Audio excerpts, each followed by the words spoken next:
Hey everybody, hope you guys are healthy and safe. So I'm in Samsung's media room right now checking out the brand new Galaxy Z Fold 8 series. But before we get to the 8, let's take a look at Samsung's history of foldables because they are the pioneers. So this is the Samsung Galaxy Fold, the original one. The first one didn't actually have the Z in the name. That was like added later. But the Fold 1, I didn't get access from Samsung at the time, so I bought this myself. I actually paid above market value because the phone was like high in demand. $2,000 retail price, I think I paid $2,700 US.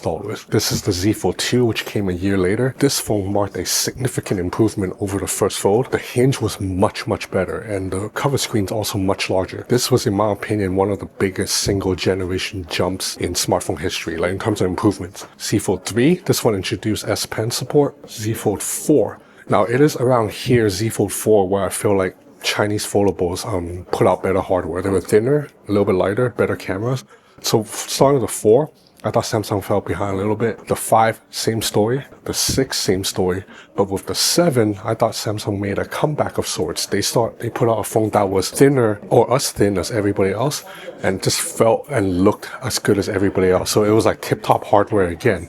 And now finally we're here, Galaxy Z Fold 8. Now the Galaxy Fold that you're used to, the tall, narrow form factor, is here, but it has now become the Z Fold 8 Ultra. Instead, there's also a secondary fold that I think will get more interest. It's this guy, the Galaxy Z Fold 8. So this is the standard 8. It's wider, it's shorter, and only has 2 cameras though. Okay, so before I get to this guy, let's first quickly go over the Z Fold 8 Ultra and what's new, because at surface level, it looks very similar to the Z Fold 7, but it is a little bit thinner and lighter at 215 grams, and when it's opened up, it's 4.1 millimeters thick. This is technically Samsung's thinnest and lightest foldable phone ever.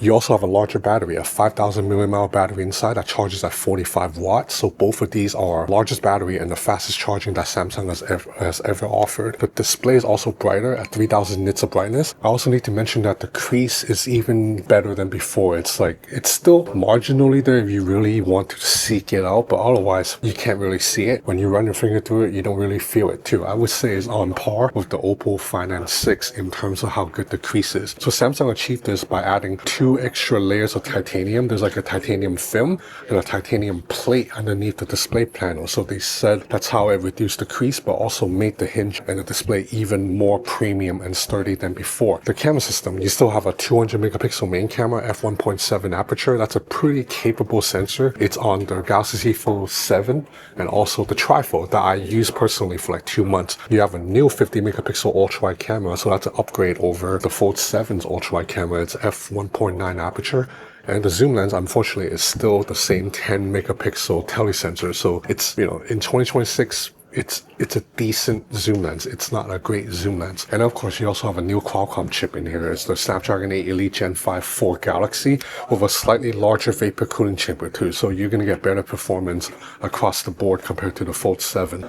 So that's about it with the Z Fold 8 Ultra. Even though the name is Ultra, to be honest, it's a marginal iterative update on the Z Fold 7. Now this is the device that's going to get all the attention, and rightfully so. So obviously you have a new form factor. This is a 5.5 inch cover display with a wider aspect ratio. It kind of feels like the shape of a passport. Now, one of the things I was initially concerned about was that the phone would be a little bit too wide to use one-handed. I'm happy to report that for the most part, it seems to be manageable, but typing on this guy with one hand is still a little bit difficult if you're trying to reach to the furthest row. Unfold the phone, you have a 7.6 inch display with this wider 4:3 aspect ratio. So there are a couple of benefits to this wider form factor. One is when you're watching videos, conventional widescreen videos, you get less letterboxing, meaning the black bars at the top and bottom, they're not as thick as on a square shape. So you get more of the screen. And also if you run 2 apps side by side in split screen mode, like I have Instagram on the left and Samsung Internet on the right, you see that both apps